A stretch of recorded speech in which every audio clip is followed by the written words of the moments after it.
எது மக்களுக்கான அடிப்படை பிரச்சனை, எது மக்களை உண்மையாலே பாதிக்குது, தனியார் துறைக்கு போயிட்டா எப்படி இன்னைக்கு ஜனங்க பயணிக்க முடியும் அப்படின்ற ஒரு கேள்வியை முன்வைக்குது. மெட்ரோ கூட இருக்கு. நீங்க மெட்ரோல மீன் விற்கிற ஒரு அம்மா கூட தூக்கின்னு போக முடியுமான்னு கேட்டா உள்ள விட மாட்டான். அதே போல மெட்ரோல இன்னைக்கு எல்லாராலையும் பயணிக்க முடியுமான்னு கேட்டா அதுல காசு அதிகம், எல்லாராலையும் போக முடியாது, கொஞ்சம் வசதி இருக்கவங்க தான் போக முடியும். அப்ப பஸ் தான் இன்னைக்கு ஒரு பெரிய உதவியா இருக்குது. எங்க இருந்தோ பசங்க இன்னைக்கு எந்த வசதி வாய்ப்புமே இல்லாம படிக்க வர முடியுதுன்னு சொன்னா அதுக்கு மிக முக்கியமான காரணம் பஸ். சாதாரண பெண்கள், வீட்டு வேலை செய்யற பெண்கள் இன்னைக்கு போயிட்டு வர முடியுது, ஒரு குடும்பத்தை நடத்த முடியுது, வேலை செய்ய முடியுது. ஏன்னு கேட்டா அதுக்கு காரணம் இன்னைக்கு பஸ். அப்ப இந்த பஸ்ஸை தனியார் கையில விட்டுட்டா அது பெரிய ஒரு பாதிப்பு மக்களுக்கு ஏற்படுத்தும்.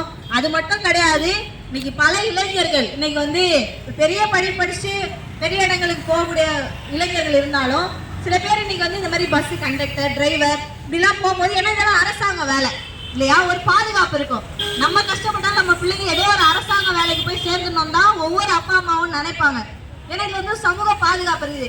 ஏதோ ஒரு கடையில போய் வேலை செஞ்சோம், ஏதோ ஒரு பிரச்சனை 2 நாள் தொடர்ந்து லீவ் எடுக்கிறோம், உடம்பு இல்லைன்னா என்ன பண்ணுவாங்க, ஓனரு கடையை விட்டு அமுச்சிடுவாங்க. அப்ப இன்னைக்கு சமூக பாதுகாப்பே கிடையாது.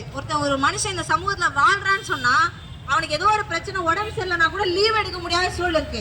கால் கடக்க இன்னைக்கெல்லாம் கடையில நின்று வேலை பாக்குறாங்க, ரொம்ப கால் வலிக்கும். ஒரே ஒரு நாள் லீவ் எடுத்துக்கணும்னு நினைச்சா நம்மளால எடுக்க முடியுமா?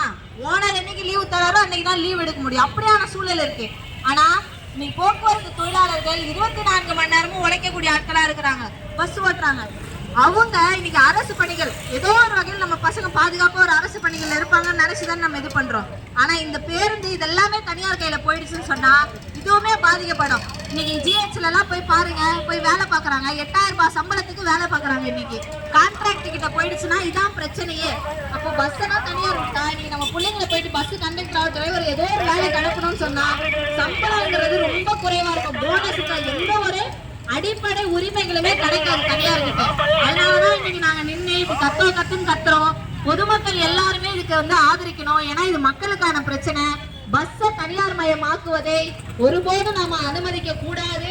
இது போக்குவரத்துத்துறையை அரசாங்கம் மட்டும்தான் நடத்தணும். அரசாங்கம் நடத்தினா மட்டும்தான் அது மக்களுக்கு தேவை இருக்கக்கூடிய ஒரு விஷயமா இருக்கும் அப்படின்றத கேட்டுக்கிறோம். அதை எங்களை போன்ற இயக்கங்களுக்கு சப்போர்ட் பண்ணுங்க. உங்களால முடிஞ்சது ஒரு ஃபேஸ்புக்லயோ ஒரு வாட்ஸ்அப்லயோ ஒரு ஸ்டேட்டஸ் செய்யுங்க. இந்த மாதிரி பஸ் எல்லாம் தனியாருக்கு விடாதீங்க, அது கவர்மெண்ட் நடத்தணும், எல்லாமே ஒரு பிரச்சாரத்துக்கான வடிவம் தான். அந்த வகையில மக்களை எங்களுக்கு ஆதரவு தெரிவிப்பீங்க அப்படிங்கிற நம்பிக்கையில எங்களோட பிரச்சார இயக்கத்தை இன்னைக்கு இதோட இந்த MMDA பகுதியில நிறைவு செய்யறோம். நன்றி.